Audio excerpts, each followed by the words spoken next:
China is the world's largest trash generator. It's also a leading force in the digital economy. So how do these trends make the country the place to innovate using digital solutions for waste?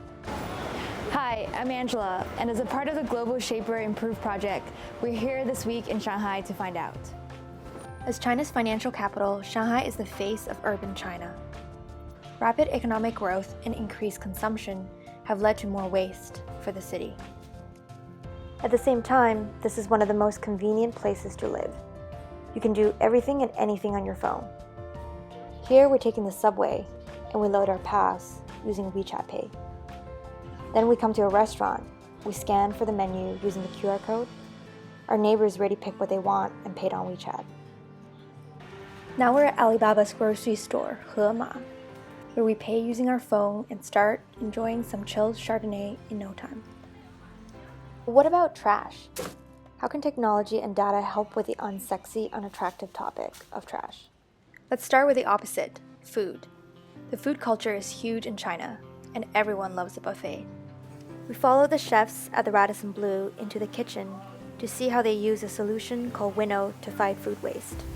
So most of the food waste happens at the overproduction stage. So that means that, again, kitchen don't know how much they should produce and they overproduce. So Winnow basically is a combination of a hardware and a software. So we have a smart scale that you place under the bin, and whenever you throw food in the bin, it's connected to the tablet, and within 3 taps, you identify what you have been throwing away. The next day, you get a daily report that pinpoints the 5 biggest opportunities for you to actually make some cuts on the food waste in savings. Or kitchen make also the use of the data to identify maybe where some of the dishes need some retraining.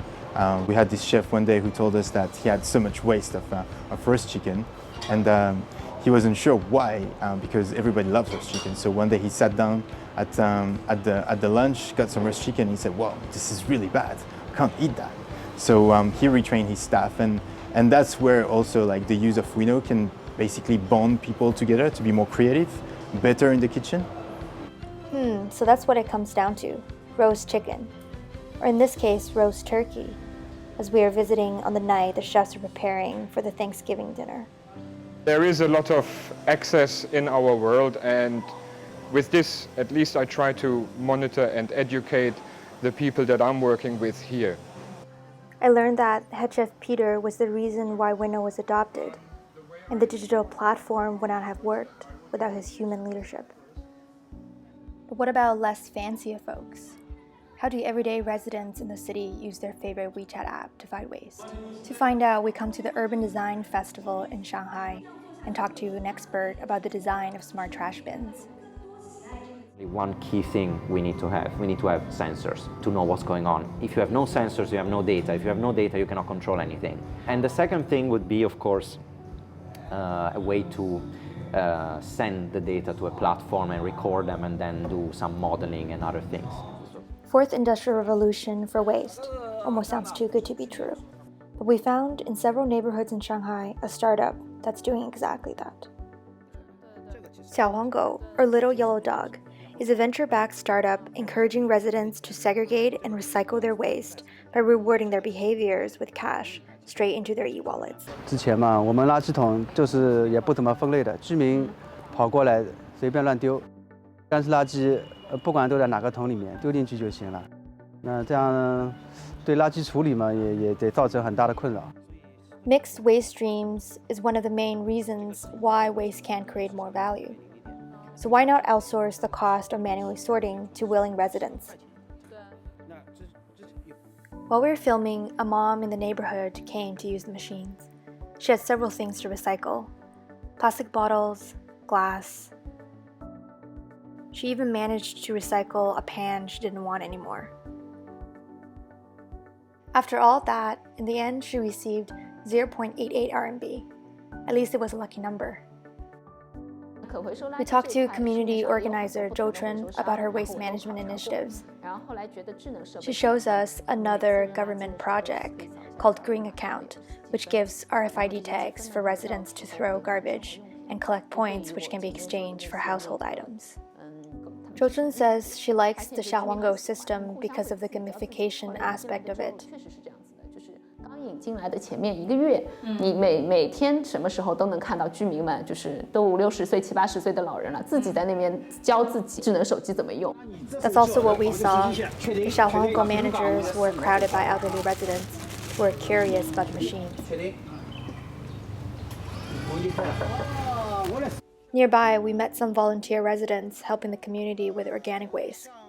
We asked them if they would use the machines if they didn't receive a monetary reward. 我们也会做的，我们呢不是，我跟江吉老师话啊，我们不是为了这个东西做而做的，我们是为了我们的健康，为了是讲是不是我们国家的环境，世界的环境，对吧？对，是对大家都是有利，都是有利的，对子孙后代也是有利的，对吧？ The two ladies told us that they used to work in state-owned factories when they were younger. Their generation had been through so much, so they felt segregating waste for the community was really no big deal. I walked away feeling that digital grandparents are the real change makers in the communities for waste. And what about this generation? The digital natives. Life in Shanghai as a young person is pretty cool. It's innovative, it's fast-paced, and sometimes a little bit stressful. Shanghai is international, modern, and fashionable. And now more than ever, Shanghai is convenient. We met with expats and locals who are leading sustainability efforts around the city. And we asked them what would it take to mainstream waste management, the circular economy, and sustainable lifestyles. It's still challenging because people right now are living in this society where they are driven by who can shop more.